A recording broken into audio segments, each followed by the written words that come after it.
the cameras during the Academy Awards, they're focused on you. And all of a sudden, they make the announcement, and there's this almost like stunned look, or pleasantly surprised look on your face. What's going through your mind when you hear your name? Do you have to like pinch yourself, or you just want to get up there, give the speech? What's happening?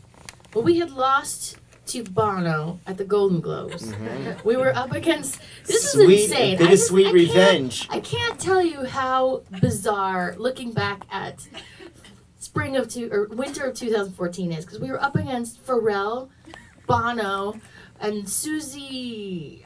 She's somebody big. She's like, we were up against all these rock stars.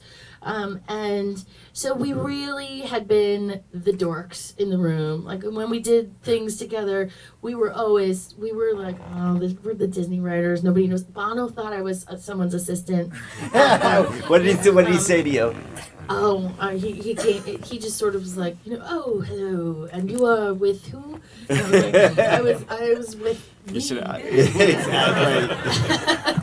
And I don't blame him. Like, who are we? We're like this dorky married couple, and there's like rock stars there, and so it had been a strange, exhilarating time of being nobodies in a room of somebodies.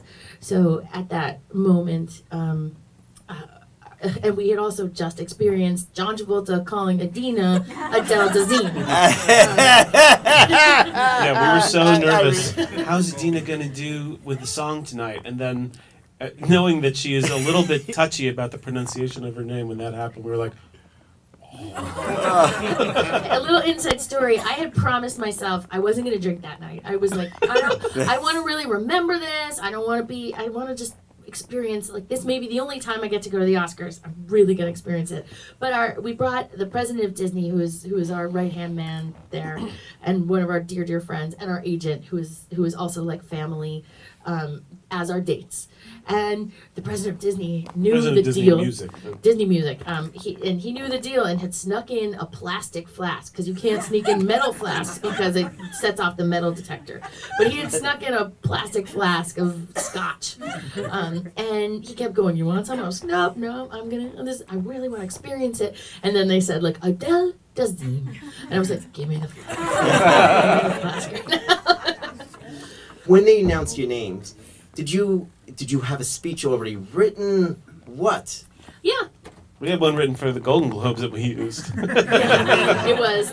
So the Golden Globes happened on John Lasseter's birthday, and I had written a rhyming speech for the Golden Globes, which we did not get to do. So we had another speech we'd written for the Oscars, but then at like 3 in the morning on Oscar morning, I'm trying to sign my now 11-year-old up for girls softball, because I'm gonna miss the deadline for the sign up of girls softball on Oscar day.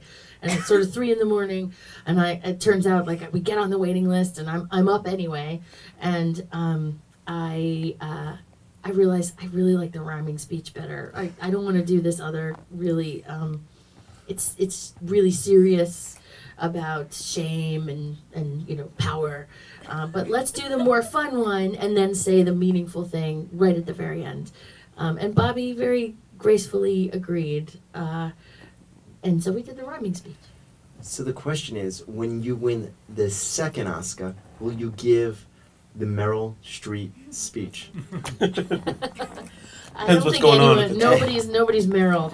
And Meryl is one of our heroes, and we're not holding our breath anyway.